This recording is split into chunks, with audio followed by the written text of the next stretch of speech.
MEA ने press briefing में खोली पाकिस्तान की पोल। कहा पाकिस्तान के निशाने पर थे भारत के सैन्य ठिकाने। पाकिस्तान ने 36 लोकेशन पर किए 400 से ज्यादा ड्रोन अटैक। भारत की जवाबी कार्रवाई में सभी ड्रोन तबाह। पाक अपने यात्री विमानों को बना रही थी अपनी ढाल। एमईए ने प्रेस ब्रीफिंग में बताया पाकिस्तान ने कराची से लाहौर के बीच उड़ानें जारी रखी। हमले के बीच दमम से लाहौर फ्लाइट को लैंड कराया। भारत ने नागरिक विमान को नुकसान नहीं होने दिया। करतारपुर कॉरिडोर अगले आदेश तक बंद। एमईए ने प्रेस कॉन्फ्रेंस कर बताया पाकिस्तान जानबूझकर धार्मिक स्थलों पर कर रहा हमला। पुंछ के 2 स्कूली छात्रों की पाकिस्तानी गोलीबारी में मौत। भारत ने ड्रोन से पाक का एयर डिफेंस रडार तबाह किया। रक्षा मंत्री राजनाथ सिंह ने सीडीएस और तीनों सेनाध्यक्षों के साथ की हाई लेवल मीटिंग। तकरीबन 2 घंटे तक चली बैठक।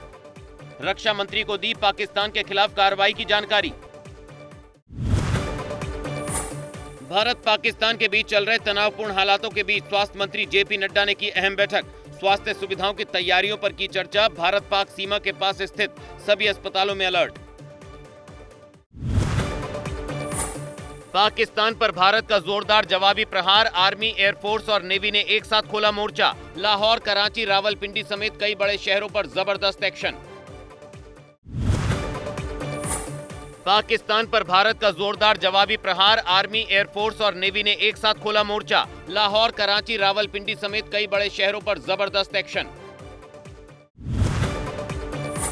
भारत के हमले से पाकिस्तान में बौखलाहट। पाकिस्तान की संसद में एक सांसद ने पीएम शहबाज को कहा बुज़दिल। कहा भारत के प्रधानमंत्री का नाम लेने से भी डरते हैं शहबाज। पाकिस्तानी सेना में उत्साह की कमी। ऑपरेशन सिंदूर के लिए आरएसएस प्रमुख मोहन भागवत ने सेना की सराहना की। आतंक के खिलाफ सरकार और सेना का किया अभिनंदन। कहा संकट की घड़ी में पूरा देश एकजुट है और सेना के साथ। पंजाब के होशियारपुर में गांव में चाइनीज मिसाइल। पाकिस्तान की तरफ से दागी गई मिसाइल को भारतीय सेना ने किया था नाकाम। चाइनीज वेपन का इस्तेमाल कर रहा पाकिस्तान। भारत पाक तनाव के बीच आईपीएल के बचे हुए मैच स्थगित। सुरक्षा के मद्देनजर बीसीसीआई ने लिया फैसला। सितंबर के महीने में खेले जा सकते हैं आईपीएल के बचे हुए मुकाबले। एशिया कप के आयोजन पर भी संशय। आईपीएल के शेष मैचों को स्थगित करने के फैसले पर एसपी प्रमुख अखिलेश यादव का बयान। कहा सरकार के पास कुछ इनपुट रहा होगा। हम सरकार के फैसले के साथ हैं। भारतीय सेना के हमलों से खौफ में पाकिस्तान। कसूर में सुरंग बना रही पाकिस्तानी सेना। लश्कर ए तैयबा का आतंकी सैफुल्ला कसूरी का बताया जा रहा कसूर में घर। अमृतसर में पाकिस्तानी मिसाइल का मलबा डिफ्यूज। रात में कुछ धमाकों की आवाजें सुनने के बाद अमृतसर के कुछ गांव में मिले थे मिसाइल के मलबे के टुकड़े। पाकिस्तान के नापाक हमलों का भारतीय सेना दे रही मुंहतोड़ जवाब। भारतीय सेना ने वीडियो किया जारी। पाकिस्तान के ड्रोन हमलों को पूरी तरह से किया विफल।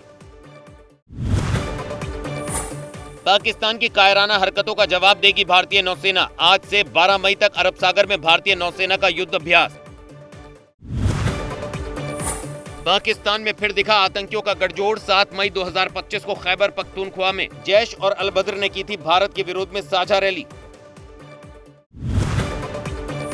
पाकिस्तान पर ताबड़तोड़ गोलीबारी के बीच भारत ने चिनाब नदी पर बने सलाल डैम के 3 गेट खोले। पाकिस्तान के कई इलाकों में बाढ़ का खतरा। पहलगाम आतंकी हमले के बाद भारत ने पाकिस्तान पर पानी रोककर ही शुरू किया था प्रहार। उरी में एलजी मनोज सिन्हा ने मौजूदा हालात का लिया जायजा। कल से लगातार पाकिस्तान की ओर से उरी और आसपास के इलाकों में हो रही है जबरदस्त फायरिंग। उरी में सीमा से सटे गांव के लोग लगातार कर रहे पलायन। जम्मू कश्मीर के उरी में सिविलियन इलाकों को पाकिस्तान बना रहा निशाना। हमले से लोगों के घरों को पहुंचा नुकसान। बॉर्डर पर लगातार फायरिंग कर रही पाकिस्तानी सेना। सीएम योगी ने पाकिस्तान पर बोला तीखा हमला। कहा पाकिस्तान अब अपने वजूद के लिए जूझता नजर आएगा। पाकिस्तान एक बेशर्म देश। आतंकी गतिविधि में उसकी सीधी भागीदारी। भारत हर हाल में विजयी है और रहेगा। भारत पाकिस्तान तनाव के बीच दिल्ली में ऐतिहासिक इमारतों की बढ़ाई गई सुरक्षा। लाल किला, कुतुब मीनार के पास बढ़ाया गया पुलिस बल। सीसीटीवी कैमरों से की जा रही निगरानी। दिल्ली की ऊंची इमारतों में लगे सायरन। जंगी सायरन का कई इलाकों में किया गया टेस्ट। दिल्ली सरकार ने कहा सुरक्षा दृष्टि से तैयारी। परेशान न हो लोग, घबराने की कोई जरूरत नहीं।